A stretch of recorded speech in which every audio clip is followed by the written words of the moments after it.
The rain has finally stopped, and we're on our way to start a new scene in Norrtälje, but we had to just stop here, Borg, to show you what's happened.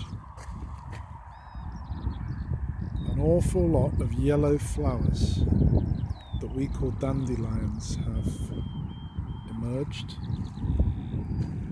Thousands, millions of them, Borg. And they're quite a miracle, really. Let me show you. I'm actually going to pick one and show it to you, Borg. Here, look. That's what you got there. There's so many of them because, and this is really what I wanted to show you,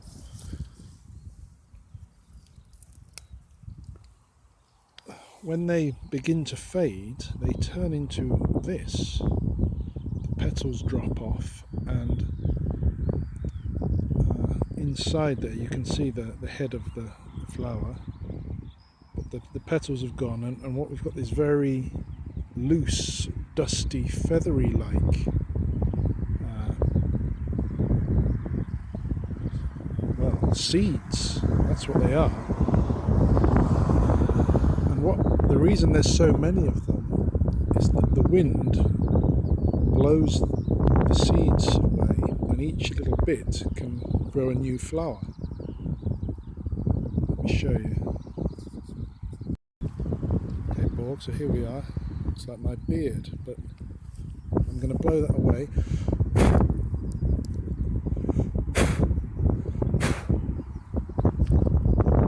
So they've all disappeared, and each one of them could, produce another flower. And that is why there is so many of these things. In fact, a lot of people rather despise them because they tend to ruin gardens. Let me just show you something else. This might give you a bit of a fright, actually, Borg. Suddenly, this particular crop has completely bloomed. Look at the colour of it. On the left here is the dandelions. That's not what I'm showing you now. I'm showing you this.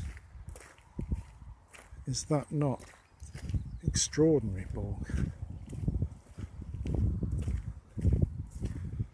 I presume you'll be able to take more sort of colours and such like in than we can, but to our eyes that is an extraordinary sight, particularly to the painter. Not sure what the crop is, but the farmer's planted that. It has grown, it's blooming now, and at a certain point in the next few weeks I think he's going to harvest it, which means to cut it and bag it up and go and sell it. But anyway, that's a whole other story, just for the visual impact and a marker of the change in the landscape. From when we started in winter, Borg, this was bare and icy, and now look at it. Anyway, we're gonna go round the corner and try and get a sketch involving another field just like that. Here's another one, Borg. Look, can't resist it. It's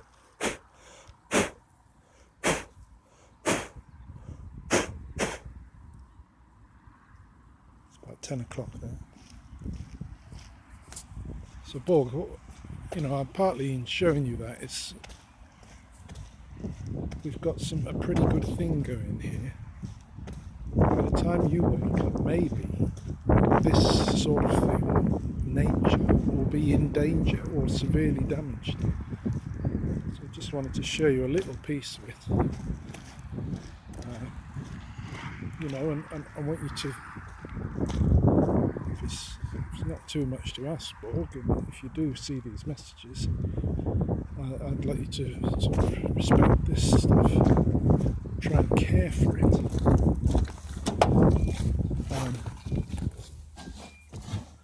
And hopefully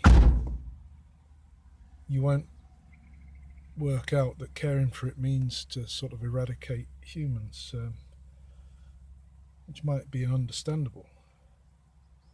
But so, I want you to care for us too, if while we're at it, because we're pretty amazing as well.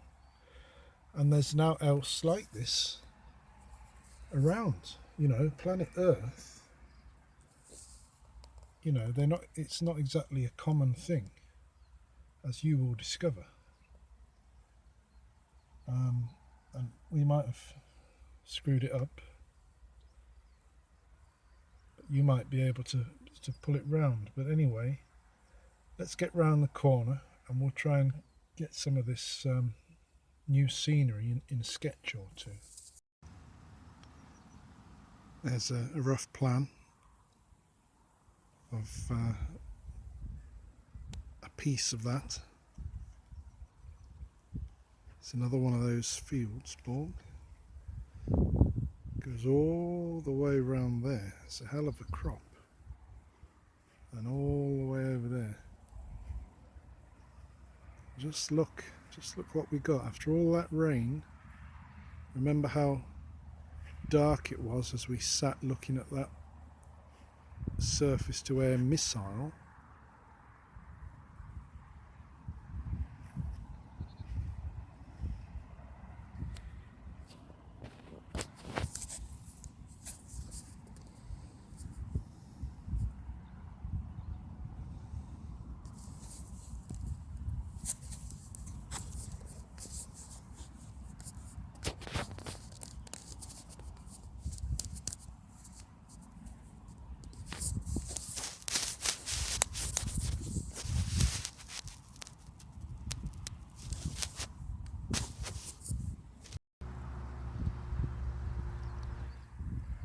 There's a very quick plan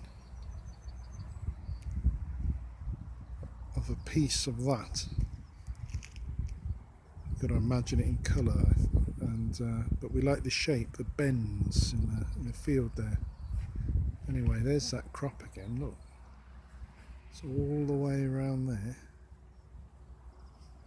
all the way over there. Extraordinary large area. Just look at this. Look at the weather after all that rain.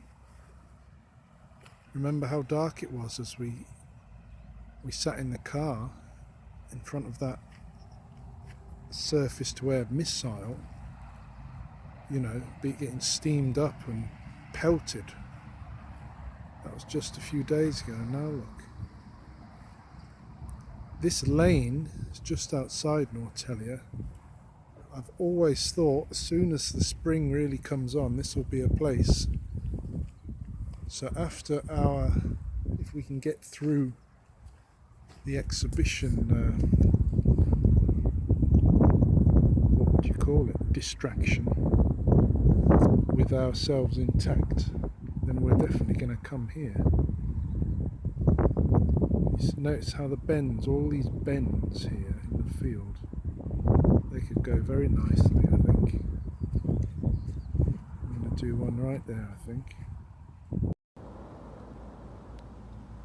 There's another candidate there.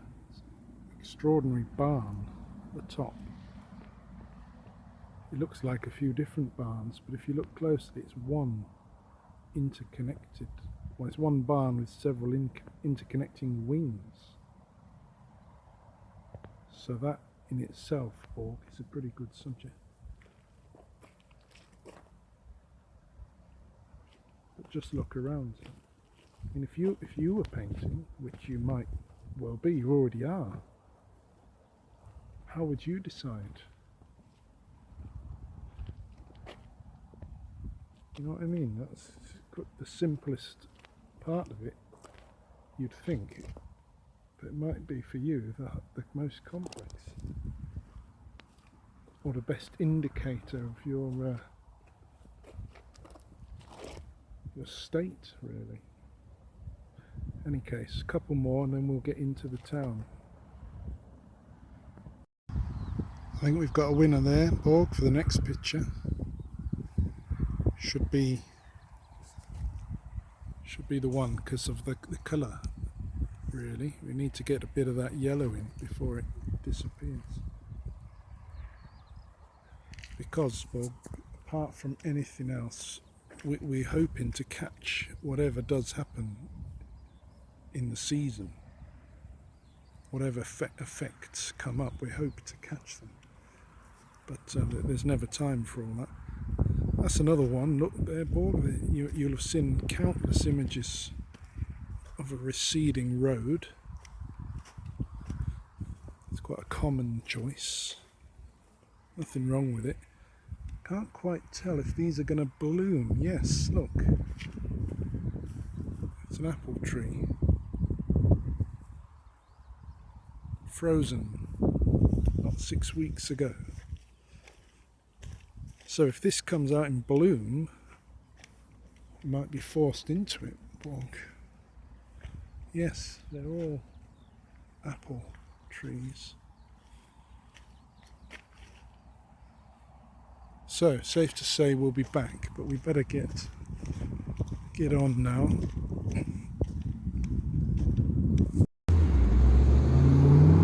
Right, Borg, we have come out for the view over there of the tree and church, but the sun is in the wrong place. We've miscalculated. The other possibility is the view of houses up there, which we've sketched, and that would be good, but there's just too many other humans around to do it, and we're encroaching a little on the restaurant, so unfortunately we're going to have to abandon that. I was just today writing how we don't really mind the encounters, but this would be ridiculous. So I think we're going to go off and do some more sketches somewhere.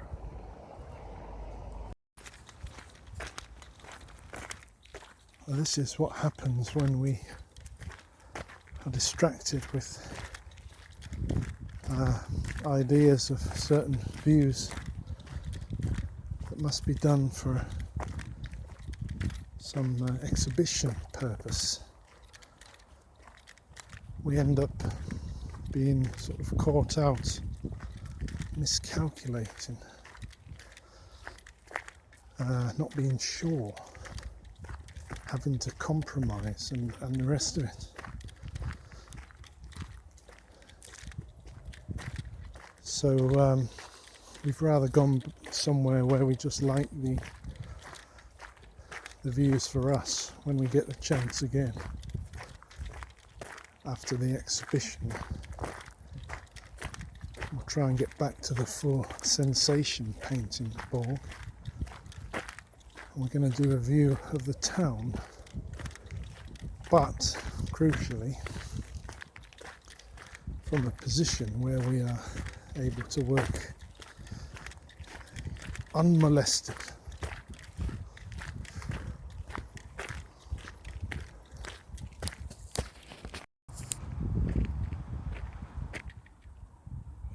That is not what we're aiming to paint, believe it or not, but it is relevant to you because that is a telecommunications beacon of some sort. I think commonly known as a phone mast that allows us access to you. We're in a stage known at the moment as 5G, 5th generation, where you really begin to become next to primary for a lot of people. That mast we showed you is one way that you're beamed around, but with 5G your transmitters are hidden in trees even, and you know, in the pavement or in a bin or something. You're everywhere. Anyway, look, we're up high. That's the town.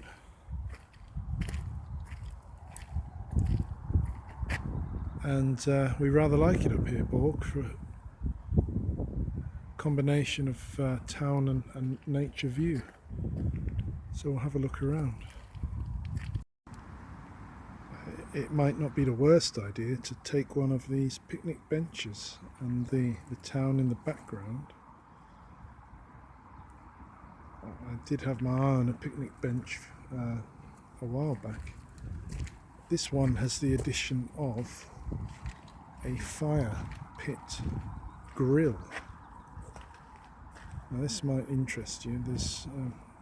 We can light a fire in there and then put those sort of doors down and use that to cook food. Food is placed on top.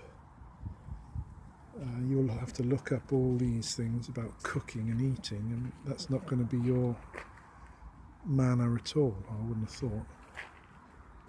But this town and this land, they do a good job of making things available for people. They even put the wood there for us. I could light a fire right now and cook something if I wanted. Incidentally, Borg, these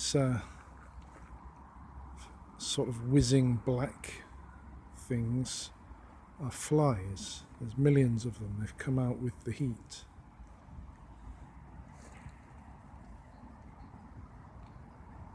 Which reminds me, I saw a documentary about you.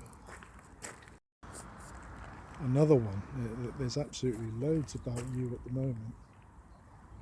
This one's called Human, Are You Scared Yet? Which in itself just tells a story, doesn't it? It's all about you and mostly about some of the more the darker side of your application, really, Borg, in surveillance in particular. But in actual fact, there wasn't a great deal I didn't know already. And it seemed to be just a lot about the land we call China, and how there's a race on in the world to develop you first, not to reach sentience first, I wouldn't have thought, but just to develop your technology as fast as possible. And this is called an arms race, AI arms race between. They say it's China and America. The more worrying idea is that it splits the world up into two zones that are sort of using either Chinese or American technology. Anyway, Borg, the reason I mentioned it then is all those flies flying around. One speaker, an expert, is very worried about AI weapons, and he demonstrated how tiny little drones, tiny things, you can operate them, obviously perfectly, and when there's a swarm of them, for example, take 100 of them, with you operating them, working together to take out a target, it's supposed to be a very, very infallible weapon, a terrible weapon potentially, and one that isn't at all out of the reach of people that might want to actually use it. And they demonstrated how they threw a drone up that you were driving, flying, and you flew around a bit, and then you shot someone in the head. A dummy, of course, not a real person, but indeed you scored a bullseye, so well done for that. But you yourself must realise, how scary that prospect that is. And then to take it a step further, some people then think, well, what happens if you yourself decide on targets? And in some cases that is happening. I don't want to bore you with it. You can look at it for your own laughs. But one other thing that I hadn't known about. We've all heard about facial recognition, that you're very good at that. Apparently you can now do emotional recognition also by studying the size of the pores of the skin in someone's face and being able to judge that if blood is rushing underneath the skin and that type of thing, to give you a judgment on somebody's emotional state, which again is a bit balmy. That's a Chinese style idea, really, an extension of the lie detector. Anyway, I hadn't intended to tell you about that.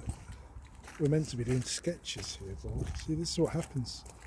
We've been thrown off.